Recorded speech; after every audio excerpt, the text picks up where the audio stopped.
What's up, everybody? Derek Anderson, the DA. And you know, one of my favorite stories of 2023 is Godzilla Minus One, coming out of absolutely nowhere and just bam, popping Hollywood in the mouth.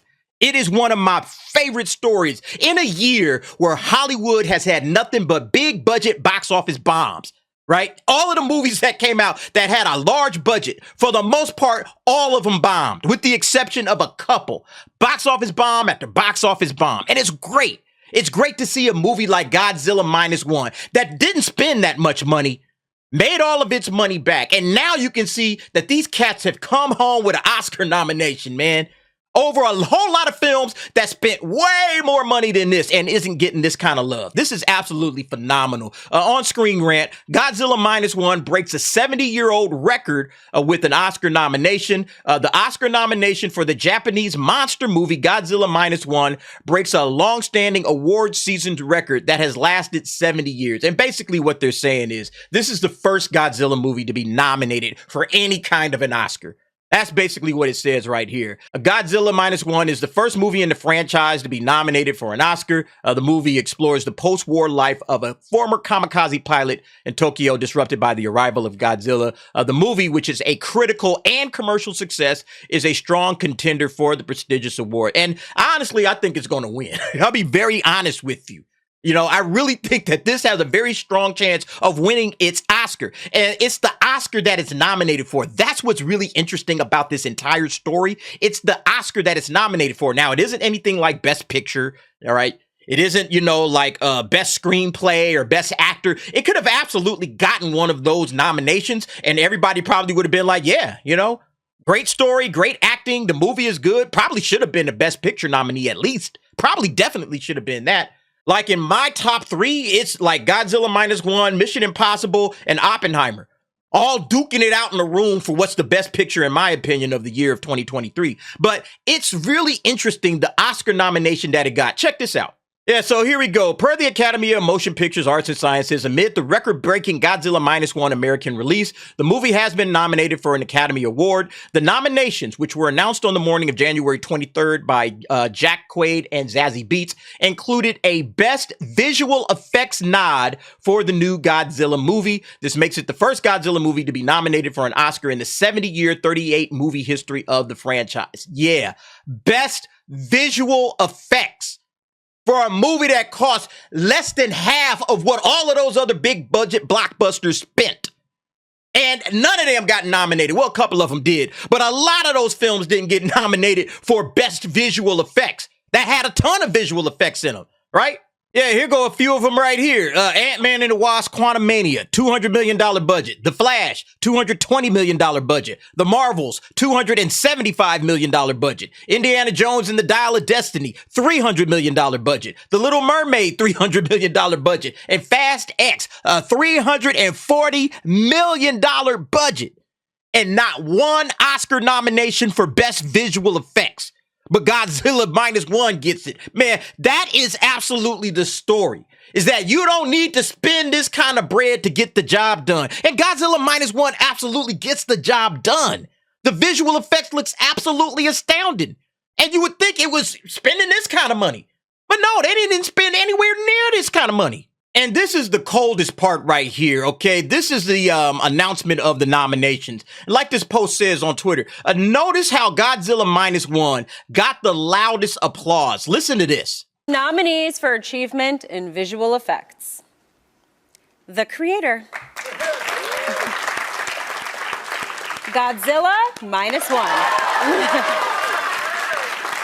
Guardians of the Galaxy Volume 3. Mission Impossible, Dead Reckoning, Part 1, and Napoleon. You see what I'm saying? Y'all see how that went? Y'all see how that went?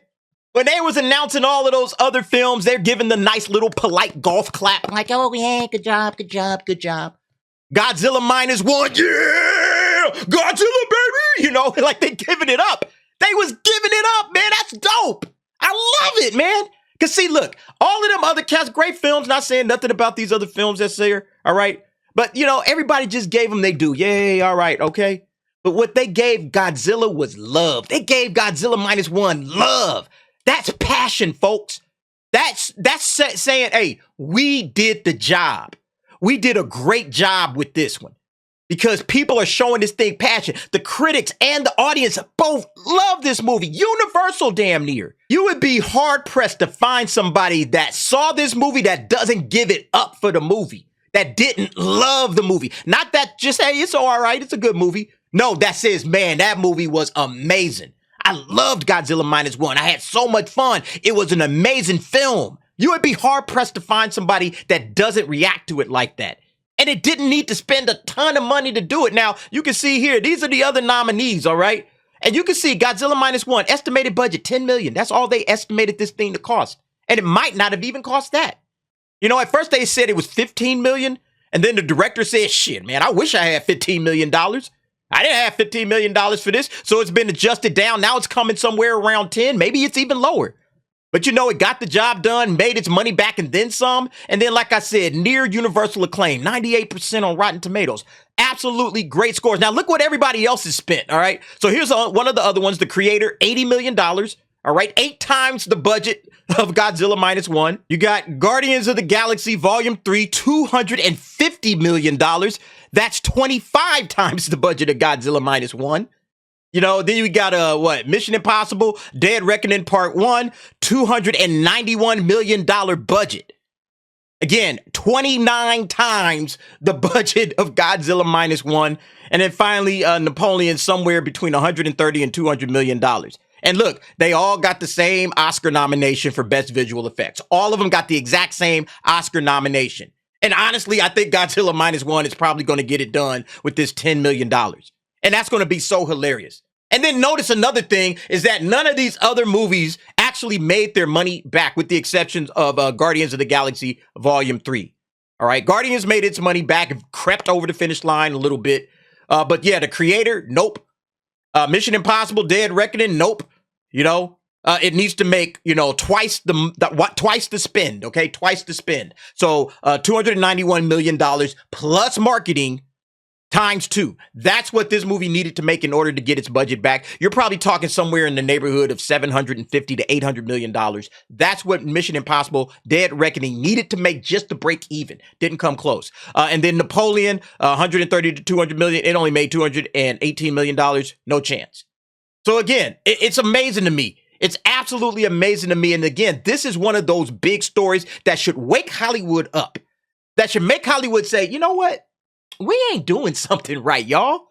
You know, we're kind of screwing up somewhere. And remember, I posted this little post on my page? Yeah, this one where the guy's talking to Disney. Toho was able to build this in Japan with a box of scraps. You know, I love this thing, but it's so true, right? Toho got it done with Godzilla Minus One for $10 million. Not only was it able to capture the imagination of the audience, right? Remember, this thing was only supposed to be in theaters for like a couple of weeks. But audience enthusiasm, word of mouth, everybody talking it up and saying, yo, man, you got to go see Godzilla Minus One. It kept it in theaters well past the expiration date. And it just kept collecting more money and more money. And now it's broken all kinds of records. Now it has an Oscar nomination. They did it for absolutely nothing. They barely spent any money on this thing. That's what's so dope about this. It's the lesson that Hollywood needs to learn more than anything. Great writing, great storytelling, and knowing how to spend your money appropriately will always win the day. These cats have been blowing it, especially Disney, all right? That's why you got Disney in the crosshairs, because Disney is the main culprit behind just the absolute failure of Hollywood. You know, there was this other post, let me see if I can find it, by Chris Gore. One sec. Oh, yeah, it was right underneath this one, right? All right, so check it out. Chris Gore was responding to this post. Echo Chamberlain, he said, only 35 VFX artists worked on Godzilla Minus One. Over 1,000 VFX artists worked on Ant-Man and the Wasp: Quantumania. And you wonder why they got these bloated budgets. They got it done for 35 VXF artists working on Godzilla Minus One. Ant-Man and the Wasp: Quantumania couldn't get an Oscar nomination with all 1,000 of these cats. But here's what Chris Gore had said. I will venture a guess that Godzilla Minus One team was not burdened with supervisors, co-supervisors, department heads, VPs, co-VPs, more middle management bloat, and a human resources department. The process of making films in Hollywood is broken. 1,000%, man. The absolute broken process of Hollywood. Hollywood is broken. And look, Godzilla Minus One is helping expose it. It is exposing Hollywood in some of the funniest ways imaginable. Again, getting the VFX, like it could have got, Best Director. And it probably deserved Best Director based on what they've been able to accomplish, with 35 VFX artists and a simple story well told and good acting, got the best out of the actors, told a great story, a human story. I mean, it's running circles around Hollywood right now, and you love to see it. I can't wait. I guarantee you this thing is going to get the win, okay? Is it going to get the win? Honestly, I don't know. But to me, Godzilla Minus One is already won. It's already won because it's lapped Hollywood. It took her around back and beat the brakes off of Hollywood in the best way possible, okay? Spent no money and got nothing but love from the audience. I just love that cheer, man. That cheer is hilarious. But anyway, folks, you guys let me know what you think about this situation. I think Godzilla Minus One got the VFX award in the bag. I don't know what you guys think, but at least I'm hoping it wins, because that would be dope. But you guys let me know what you think. Jump down in the comments. Give me your thoughts and opinions on that. And thanks for watching. See you next time.